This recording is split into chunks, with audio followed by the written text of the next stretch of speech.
balikan po natin and then pakinggan natin etong interview dito po kay Tito Sen. Let the evidence speak. Ah. Ang mas mahalagang tanong ay kung nasaan ang pera. Forthwith ang pangako ni Senate President Tito Soto. O diba? Forthwith, agad-agad ang pangako ni Tito Sen once na ma-transmit sa kanila yung article of impeachment. Magkakaroon agad-agad ng trial. Na makarating sa kanilang impeachment case ni VP Sara. Pero ano nga ba talaga ang kahulugan ng forthwith? Narito ang agenda report ni Hannah T. We will act on it forthwith. Sa akin, forthwith the following day. Anumang araw makarating sa Senado ang impeachment articles laban kay Vice President Sara Duterte, agaran nilang aaksyonan ito. Kasunod yan ang pagbibigay linaw ng Korte Suprema sa salitang forthwith. Ang aksyon dapat ng Senado base na rin sa konstitusyon. May petisyon kasing idinulog sa High Court at sinabing pumalya ang Senado na aktuhan agad ang impeachment articles laban sa bise nitong nakaraang taon. Declared moot at dinismiss ang nasabing petisyon dahil void na ang impeachment articles laban sa bise na idineklara rin ng High Court. Matatandaang nasa 4 na buwang nakabinbin ang impeachment articles dito sa Senado noong 2025 dahil para kay nooy Senate President Jesus Escudero nakabreak at kailangang magsesyon bago mag-convene. Sabi ng SC, within a reasonable time o hindi kailangang agad-agad ang kahulugan ng forthwith. Depende raw ito sa kalagayan ng bawat kaso para mabigyan ng Senado ng necessary preparations umano para makapag-convene bilang impeachment court. Para kay SP Soto, hindi apektado ng SC ruling ang trabaho nila sa Senado. Tama yung decision nila, pero as far as that decision that was filed to them is concerned, not on the way the Senate is conducting itself. Vindicated naman para kay dating Senate Impeachment Court spokesperson Reggie Tunggol ang kanilang aksyon nitong nakaraang taon. Pinatunayan lang daw ng Korte Suprema na mali ang mga kritikong pumuna sa kanila pagdating sa... Hindi, siguro mga kababayan ayaw lang prangkahin ng Korte Suprema etong si Sara Duterte. Pero ang gustong ipahiwatig siguro mga kababayan ng Korte Suprema ay bahala na ang Senado kung ano ang gagawin nila. Kung eto ba isisimulan agad-agad nila or kung eto ba mga kababayan ay pag-aaralan muna nila para maging handa sila. Basta ang sinasabi dyan, bahala ng Senado kung ano po ang gagawin nilang kapamamaraanan kung sakali mga kababayan ma-transmit yung article of impeachment dyan po sa Senado. Paghihintay para sa... Yun po talagang ginawa ni Jesus Escudero nung una. Maling-mali po talaga yun mga kababayan. Diba ilang buwan yung lumipas bago nila binuksan yung usapin ng impeachment? Sa isang orderly trial, tagumpay daw ito para sa due process at tama lang daw na hindi minadali ang proceedings nitong nakaraang taon. Para sa agenda, Hannah Tia, Billionario News Channel. So ngayon pakinggan po natin ang paliwanag po ni Tito Sen patungkol po dyan kasi sabi po dito, Senado a-action agad sa article of impeachment. Sinabi ni Senate President Tito Soto III na agad kikilos ang Senado sakaling matanggap ang article of impeachment laban kay VP Sara Duterte at posibleng mag-convene na kinabukasan. Ayon kay Soto, nakadepende pa ang mga paghahanda sa kung darating ang mga dokumento sa Senado. Kapag ka natanggap agad aniya, silang uupo upang simulan ang proseso. Nilinaw din niya na ang anuman desisyon ng Supreme Court ay batay lamang sa petisyon na inihain at hindi sumasaklaw sa gagawing proseso ng Senado bilang hiwalay at kapantay na sangay ng pamahalaan. Dagdag pa niya, naghahanda na rin ang Senado sa logistic ng posibleng impeachment trial. So ngayon ito pakinggan po natin. Pinag-usapan na namin yung mga possibilities. That's it. If we ever do receive the articles of impeachment, then we discuss the preparations that we need to do. Ganon.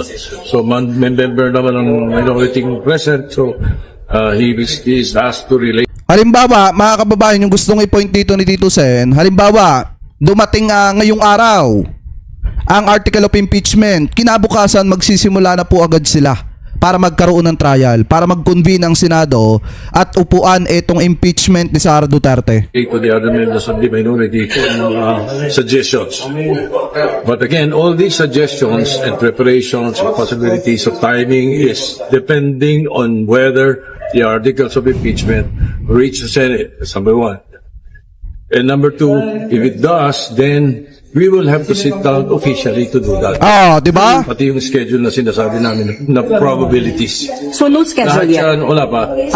As soon as we receive it, then that's the time that we will officially decide on what to do for the timing. Definitely, there's one thing for sure. Once we receive it, we will convene the following day. I think the Supreme Court decision is based on the petition.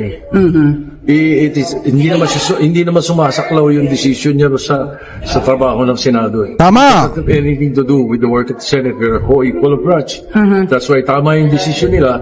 Pero as far as that petition that was filed to them is concerned, not on the way the Senate is conducting itself. But as far In this case, if ever we do receive the articles of impeachment, we will act on it forthwith. Sa akin, ang forthwith the following day. the following day. Di ba? Kinabukasan. Whatever day that is, the following Kinabukasan. day. Yes. Sir, labas doon sa impeachment, ano ba napag-usapan nyo kanina? Yung tungkol doon sa agenda nyo next month? Well, gagawa na listahan. Gagawa kami ng mga listahan ng mga priorities pa namin. SP on Ano the pa, at saka based on the LEDAC, based on the legislative executive na agenda. Sir, ilan lang ba natitira sa LEDA? Yung kailangan nyo ba tapos? May 17 pa eh. 17 pa eh. Kaya medyo matrabaho pa. SP on the preps, in-advise nyo ba sila na brush up on the rules of law, rules of court, mag-review na, It was incumbent upon most of us naman na pinag-uusapan na yun ang gagawin. Tama. Yung mga briefing yan. Sir, yung sa logistics lang, SP, aside from the robes, ano pa po ang gastusin for the impeachment court? Yan. Siyempre, dito sa venue, yung pagkain, yung mga security measures, mga ganun lang, hindi naman masyadong, we will make sure that, the chairman of the Committee on Accounts will make sure that everything will be in order. Will you allow the public? Will you allow the public to come inside the plenary and view it? Yes, of course. Talaga? Live stream, public, open to public. Yan na. Ito pinakamaganda dito mga kababayan, open to public. Ano po itong trial ni Sara Duterte? Ito yung pinakamaganda dito. Masasaksihan natin kung gaano ba kagagaling yung mga abogado niya.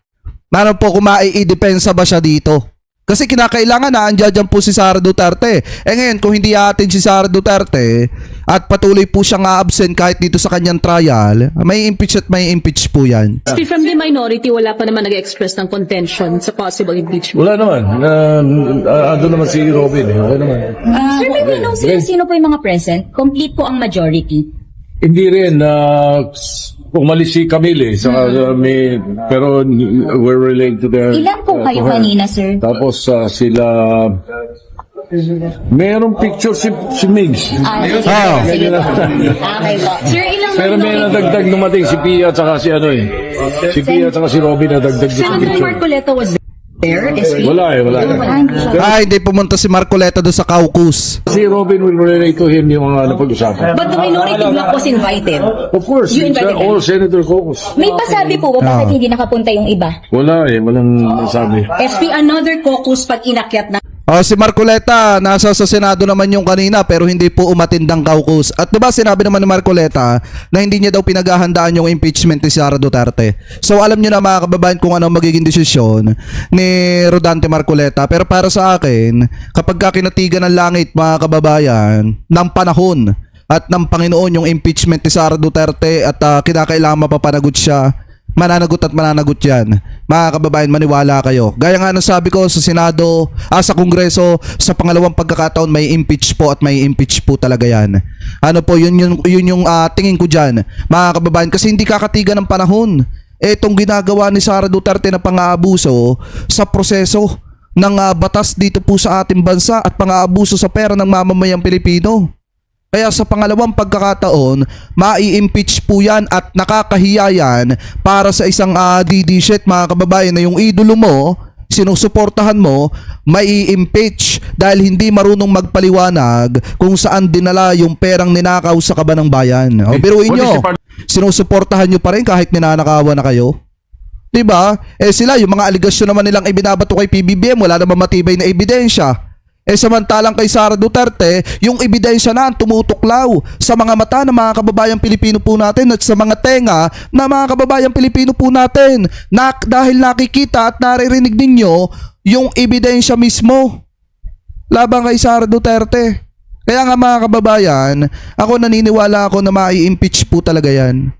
Maibibigay yung hustisya na nararapat sa mga kababayang Pilipino po natin. So kayo, mga kababayan, kung kayo po ang tatanungin sa inyong palagay, mai-impeach po kaya itong si Sara Duterte dito mga kababayan sa Kamara sa pangalawang pagkakataon? So comment below na lamang po ako ano po masasabi nyo hinggil po dyan. At ngayon punta naman po tayo dito mga kababayan dahil alam niyo ba kung bakit ko nasabi na may impeach po yan mga kababayan sa pangalawang pagkakataon?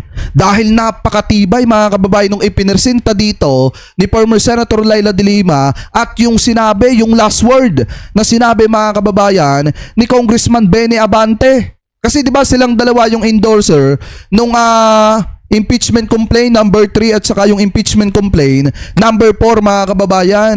So ito, i-play po natin. Of the Sabalia impeachment complaint. Thank you, Madam Chair. My presentation Pakinggan nyo accompanied by a PowerPoint lalo na yung sinabi ni Congressman Benny Abante, talagang sunog na sunog si Sara Duterte mga kababayan. presentation. I know that excited na po lahat sa botohan at maski yung publiko, the viewing public, excited na rin, but we feel bago that ang it's botohan. important to give us a Yan, etong summation closing statement nilang dalawa ni Congressman Benny Abante. Napakatindi niyan, talagang tago sa buto yan mga kababayan. para lalong mag-guide po ang mga miyembro nitong committee. Ano nga ba ang probable cause? Philippine jurisprudence defines probable cause, quote, from a case, as such facts as are sufficient to engender a well-founded belief that a crime has been committed and the respondent is probably guilty thereof and should be held for trial. Po yung kaso sa PowerPoint. Also, another case, it says, the term does not mean actual and positive cause, nor does it import absolute certainty. It is merely based on opinion and reasonable belief. Thus, a finding of probable cause does not require an inquiry into whether there is sufficient basis or sufficient evidence to procure a conviction. It is enough that it is believed that the act or omission complained of constitutes the offense charge. In still another case, nandyan din po sa PowerPoint, a finding of probable cause merely binds over the suspect to stand trial. It is not a pronouncement of guilt. Sa konteksto po ng impeachment, ang tanong natin, may sapat bang facts at circumstances sa suportado ng ebidensya na makakakumbinsi sa atin na maniwala na ang isang impeachable offense tulad ng betrayal of public trust, graft and corruption, culpable violation of the Constitution ay maaaring naganap? Kapani-paniwala ba ito sa makatwiran kong mag-isip? Reasonable mind.